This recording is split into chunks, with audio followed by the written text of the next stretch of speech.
Our land is a vital asset, and it's vital that it's made as productive as possible. This is a film about agroforestry in Kenya. It's about how small-scale farmers grow trees together with crops and how the extension message can help tackle problems and suggest opportunities so that farmers can make the most of their land long into the future. Agroforestry is growing beneficial shrubs and trees on the same land as crops like maize, beans, or vegetables. Animals can become an integral part of an agroforestry system. They can be fed tree fodder as protein supplements to napier grass. Combining trees and crops gives the farmer more benefits than growing them in isolation.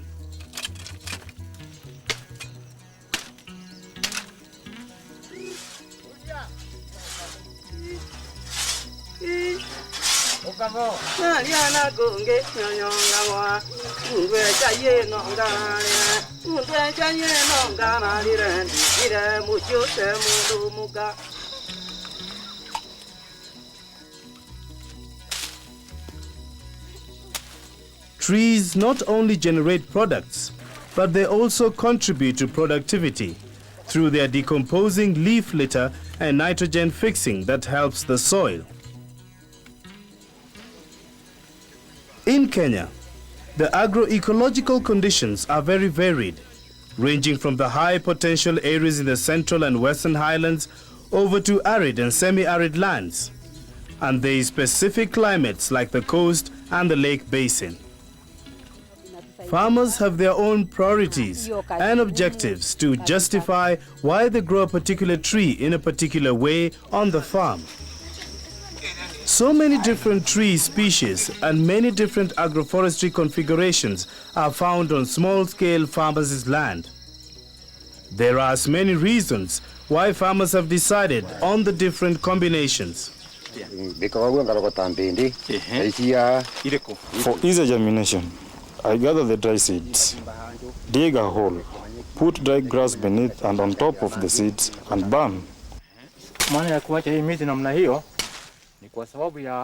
I have these trees here for wood fuel, poles for zero grazing unit construction, and they also help us in bridge construction. In fact, I have several other species in my farm. Some of them are fruit-giving, such as fuete, which is a good source of fruit-giving plant and a source of money too. We have Coriandra colorizers. That one is a fonda tree. Trees can be scattered in cropland. Fruit trees are grown in home gardens or scattered on the farm, and grafted trees that give fruit early are valuable. Trees can form boundaries around farms and homesteads. They become living fences and windbreaks. Trees are grown as small on-farm woodlots can be harvested. In dry areas, leaves and pods from trees are vital as fodder during the dry season. New uses are being discovered all the time. Some farmers have gone to the extreme of feeding fish from tree leaves. Honeybees, on the other hand, have always benefited from trees. Trees are important for protecting riverbanks, and the many indigenous tree species are a huge resource for products today and into the future. Across the banks we have many. We have the moringa tree, we have others like the ficus and natalensis, we have the gamifera across the river there, and you can see how well they have adapted to the setup over there. They are all used as medicine, as firewood, as timber products, and they are also very well adapted to our ecological zone, particularly along the river banks, because they require a lot of water. The other tree that we have before us here is Wubagia ugadensis, the mozega tree, very famous in central Kenya for its medicinal properties. The bark is excellent medicine for malaria, abdominal condition, venereal diseases, and the small twigs at the head are very good toothbrush. Even the leaves are also used for a lot of other purposes. The tree is very adaptable. It grows very well on river banks. It produces and a lot of amount of seeds that propagate very easily. It requires no tender care at all, and it's one of those trees that we are encouraging our farmers to plant with of their crops, because out of their leaves, out of their seeds, out of their stem, out of their bark and the roots, they can make far much more money than from coffee or tea, to mention just a few commercial crops that have a reputation in this country.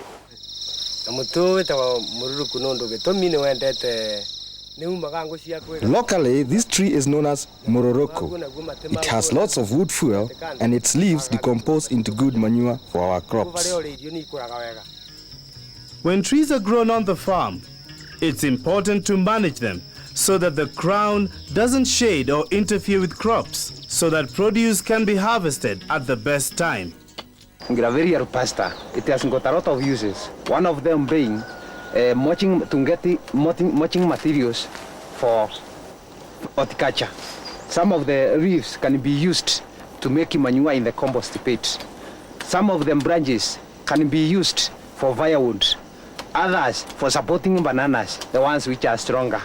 And in addition, the only tree, when it will be matured, it can be used as a source of timber, which we can use for construction.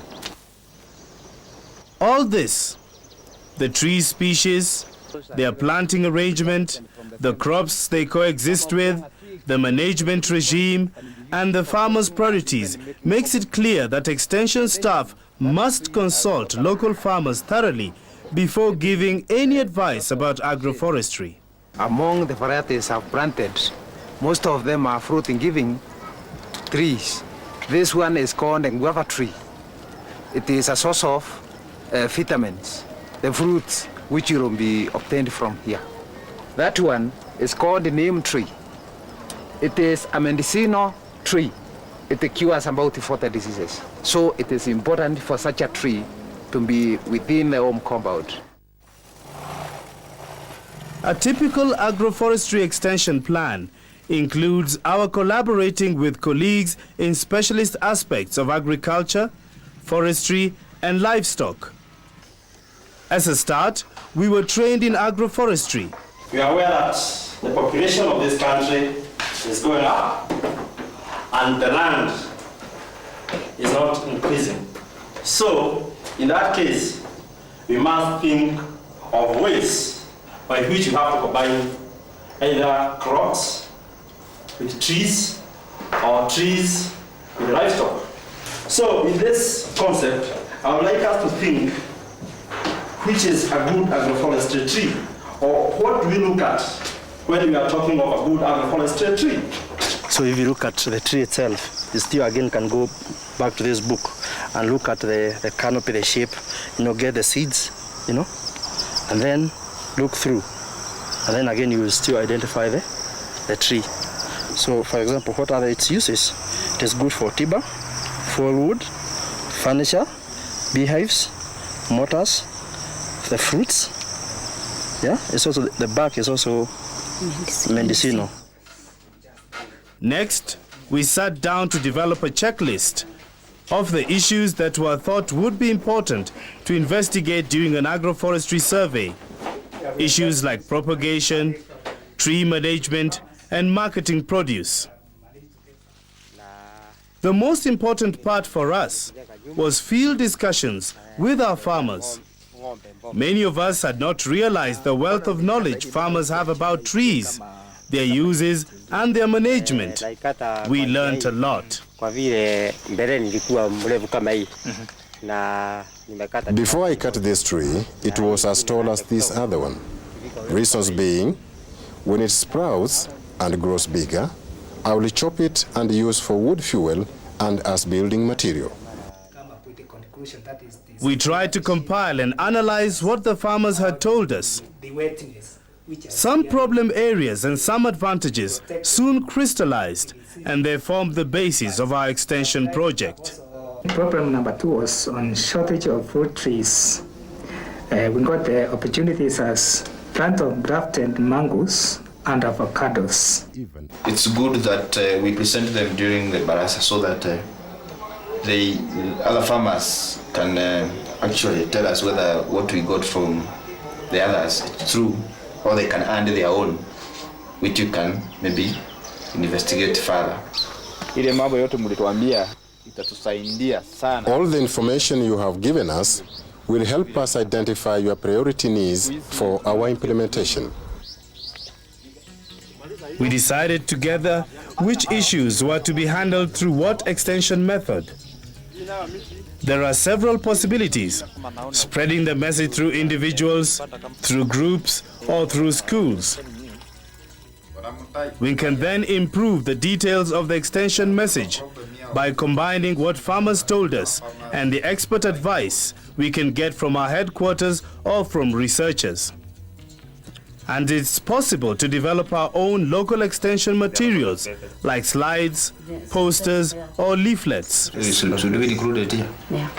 Pest control. Yes. Apart from detailing good practice, grassroots extension workers are trained so the right information is passed on, and so they feel confident talking about agroforestry with farmers. The catchment approach, the main extension method for small-scale farm conservation in Kenya. It's natural to include agroforestry. Apart from using the knowledge discovered by Agroforestry survey, site-specific information on trees is collected during the participatory rural appraisal phase of a catchment project. Advice on agroforestry, like planting of new trees and management of existing trees, becomes a very important part of the land treatment plans for catchment and for individual farms. There are many agencies involved in agroforestry extension in Kenya. The Ministry of Agriculture, Livestock Development and Marketing leads the extension because its staff are at the grassroots level all over the country. Collaboration is essential and happens at local level and at national level, where many of the ministries and other organizations are represented on a steering committee on agroforestry. In this way, a unified and appropriate extension message is developed. Joint training sessions are organized, following a jointly developed curriculum, and training material developed by one organization is circulated to all the others. When collaboration is good, the result will be that the extension staff will bring coherent messages to farmers. Farmers will make far much more money by planting those trees along riverbanks than growing maize or beans. The charcoal from, for example, from the acacia over there, the value of the barks in terms of medicine is 10 times the value of any crop that can be got from the amount of area the plant occupies. So we are advising our farmers to consult our agriculturists, our agroforest experts, so that they are encouraged on how they can make more money by adapting production of those trees as opposed to their crops. Because that way we have more money and we have our soil longer, and our patches of land will be more productive during our lifetime and even many generations after we are gone. By using the best agroforestry trees on the farm, Kenyan farmers face a better future for all tree products, fuel wood, and food crops. Our lands, planted with trees, will be able to provide for us all long into the future.